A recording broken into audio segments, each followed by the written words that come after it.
Bonjour tout le monde, ici c'est Maya, bienvenue sur notre chaîne YouTube Maya Health. Alors la santé ne concerne pas que le corps, hein. La santé ça concerne aussi le mental.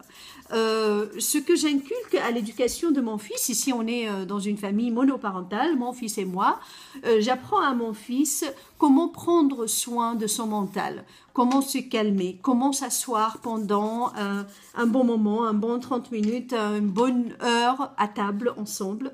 On dessine, moi je suis en train de faire les mandalas ici.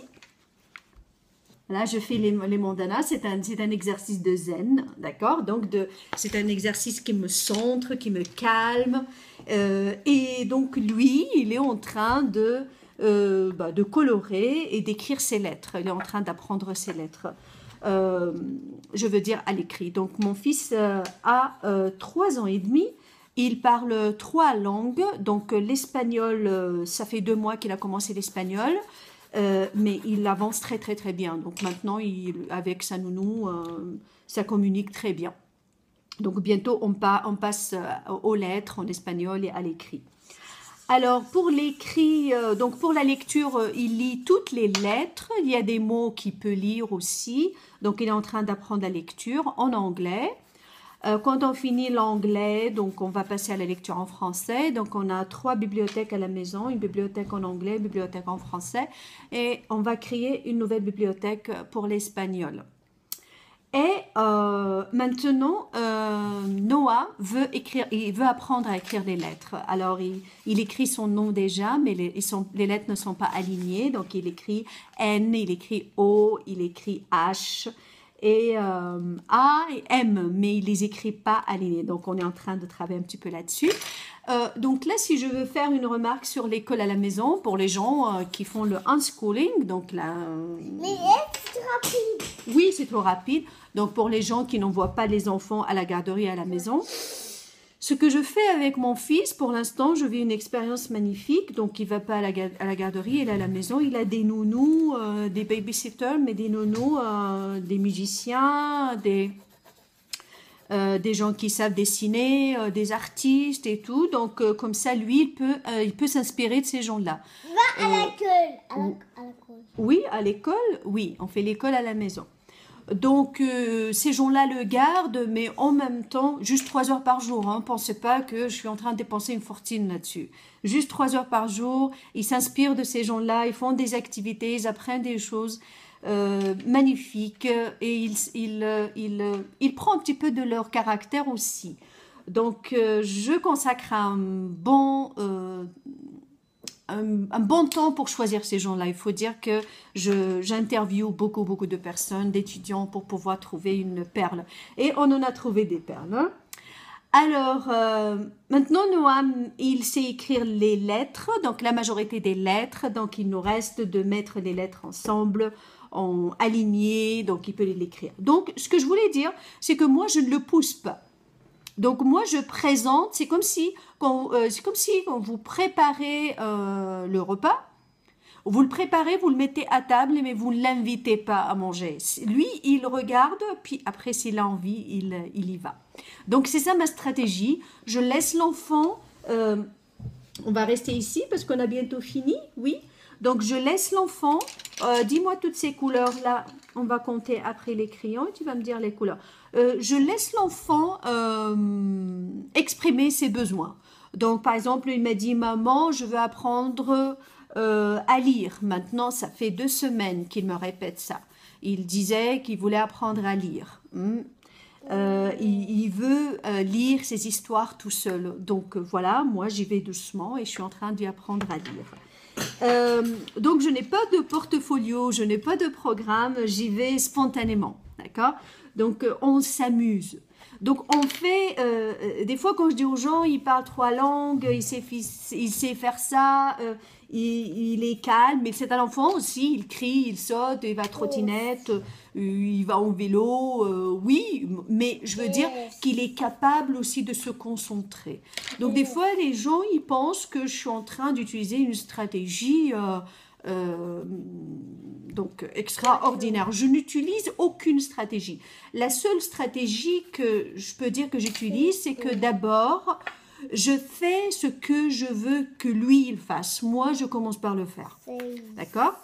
Et donc, moi, je veux être sa source d'inspiration. Parce qu'à cet âge-là, de 0 à 7, l'enfant, il s'inspire. Il est en train de programmer son subconscient. Donc, je suis en train de programmer son subconscient parce que c'est comme ça, le subconscient, il va absorber l'entourage. Tout ce que l'enfant va vivre pendant les 7 premières années, ça va ressortir plus tard. C'est ça qui va faire former son subconscient, son inconscient, puis c'est très, très important, ça. Et à partir de 7 ans, donc, autre chose, donc, il va commencer à choisir, à dire son point de vue et à se diriger lui-même. Mais pour l'instant, je triche un peu. Bon, je présente la musique, je présente la peinture. On a un petit studio à la maison, juste une chambre. Hein. J'ai pas de chambre à coucher. J'ai enlevé le lit, tout ça. Et je dors dans sa chambre. Et puis, voilà, on a créé tout un studio donc dans notre maison. Donc, quand je fais la cuisine, c'est une activité. Donc, on fait la cuisine ensemble. Maintenant, il veut faire un œuf au plat, par exemple. Vous voyez, donc ça se passe dans la spontanéité. Donc, c'est pas vrai qu'un enfant de 3 ans et demi, il est comme un fou, il peut pas se concentrer, fait des crises. C'est pas vrai, ça. Des fois, quand j'interviewe des nounous, elles me posent des questions souvent sur est-ce qu'il fait des crises? Il fait pas des crises. Pourquoi il va faire des crises?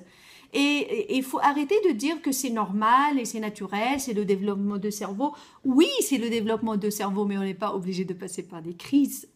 Alors, l'environnement que tu offres à l'enfant, l'environnement calme, je veux dire, on met la musique et on saute et tout ça, cet environnement, c'est ça qui va décider de son comportement aussi. Donc, le comportement correspond aussi, c'est un miroir de ce que toi tu crées à la maison. Si vous êtes en couple, vous êtes tout seul, vous êtes une famille nombreuse. Voilà. Tu veux quoi? Tu es en train de compter en espagnol? Oui? Vas-y, on y va. Non, plus fort parce qu'on veut t'écouter. Oui? 1, Si. 2, Si.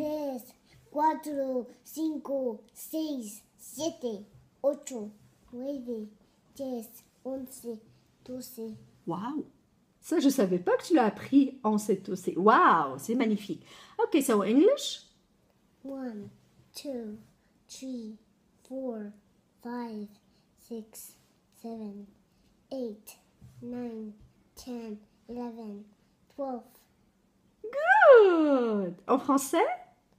1, 2, 3, 4, 5, 6, 9, 7, 7, 8, 9, 10, 11, 11, 12. 12. Magnifique! Hein? Il faut qu'on pratique un peu plus le français, oui? Espagnol.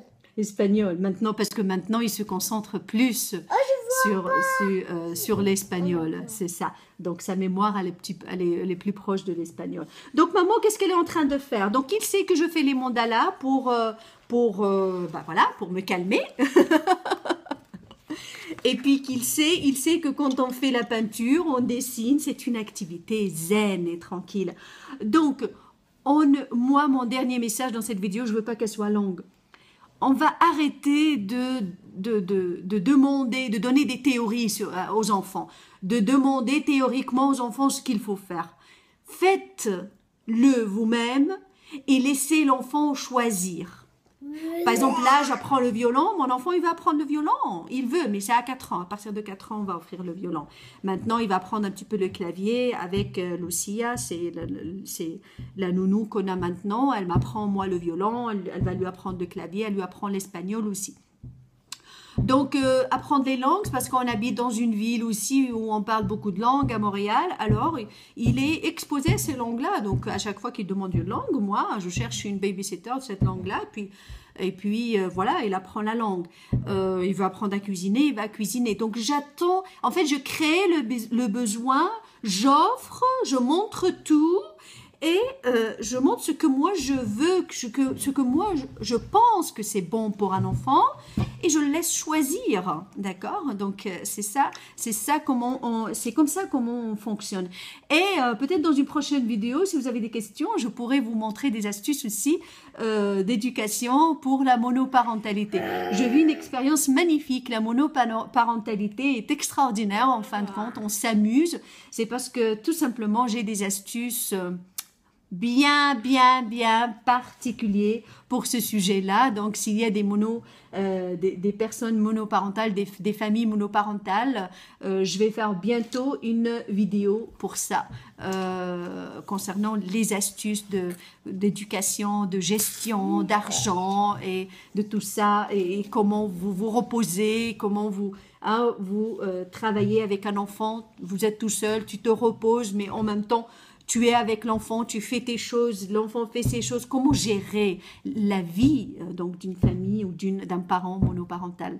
Ici, c'est Maya. Je vous remercie et à très bientôt. Donc, je vais donc continuer mon mandala et continuer à apprendre à mon fils les lettres. À très bientôt. Au revoir. Bye. Bye. Au revoir. Au revoir.